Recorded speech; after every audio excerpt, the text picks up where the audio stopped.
மச்சான் final டெஸ்டினேஷனுடைய 6th part release ஆயிடுச்சு. And இப்போ எல்லாருமே தியேட்டர் அந்த படத்தை பார்த்து என்ஜாய் பண்ணிட்டு இருக்கும்போது தான் நானும் அந்த படத்தை என்ஜாய் பண்ணிட்டு வந்தேன்.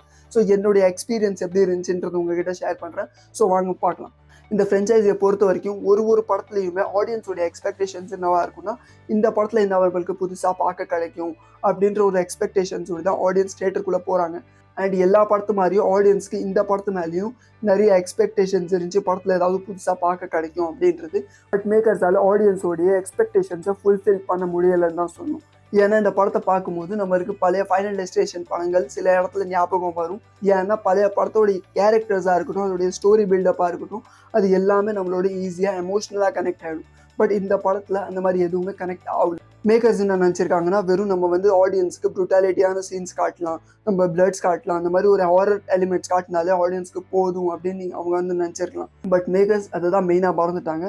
என்னன்னா, வெறும் நீங்கள் வந்து பிளட் சீன்ஸ்லாம் காட்டிட்டு ஹாரர் சீன்ஸ்லாம் காட்டினா மட்டுமே ஆடியன்ஸால் அதை ஈஸியாக கனெக்ட் பண்ணிக்க முடியாது. அது கூடவே நீங்கள் வந்து இன்னும் எமோஷ்னலாக கனெக்ட் ஆகிற மாதிரி சில விஷயங்கள் அதோடைய ஸ்டோரி பில்டில் கொண்டு வந்திருந்தா தான் ஆடியன்ஸ் அது கனெக்ட் ஆவான்ற ஒரு சின்ன விஷயத்த கூட மேக்கர்ஸ் மறந்துட்டாங்க. இந்த படத்தை நீங்கள் தியேட்டருக்கு போய் என்ஜாய் பண்ணுற அளவுக்கு வர்த் இருக்கான்னு கேட்டிங்கன்னா, என்னை பொறுத்த வரைக்கும் இல்லைன்னு தான் சொல்லுவேன். ஏன்னா அப்படி நீங்கள் ஃபைனல் டெஸ்டினேஷனில் எல்லா படத்தையும் பார்த்து உங்களுக்கு வந்து இந்த படத்தை நான் தியேட்டர்லேயே தான் பார்க்கணும் அப்படின்ற ஒரு ஆர்வம் இருந்து அப்படி நீங்கள் பார்க்க போனீங்க, அதோடைய தீவிரமான ஃபேனாக இருந்தீங்கன்னா போங்க. பட் என்னை பொறுத்த வரைக்கும் ஒரு காமன் ஆடியன்ஸ்க்கு வேணாம். நீங்கள் பொறுமையாக உட்காந்து ஓடிடியில் பாருங்கள். ஓடிடியில் பார்த்தாலும் உங்களுக்கு என்ஜாய்மெண்ட் வந்துடும்.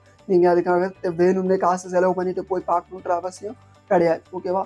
ஸோ மச்சான், இதுக்கப்புறம் என்னுடைய நெக்ஸ்ட் வீடியோ வந்து மிஷன் இம்பாசிபிள் ஃபைனல் ரெக்கார்டிங்கோடைய ரிவ்யூ தான் இருக்கும். ஸோ அப்படியே உங்களுக்கு இந்த வீடியோ பார்க்கணுன்னு ஆசைப்பட்டீங்கன்னா இந்த வீடியோ லைக் பண்ணுங்கள், சேனலை சப்ஸ்கிரைப் பண்ணுங்கள். ஏன்னா இதே மாதிரி நிறைய கண்டென்ட்ஸ் நான் உங்களை கொண்டு வந்துகிட்டே இருப்பேன். ஓகே தென் பாய்.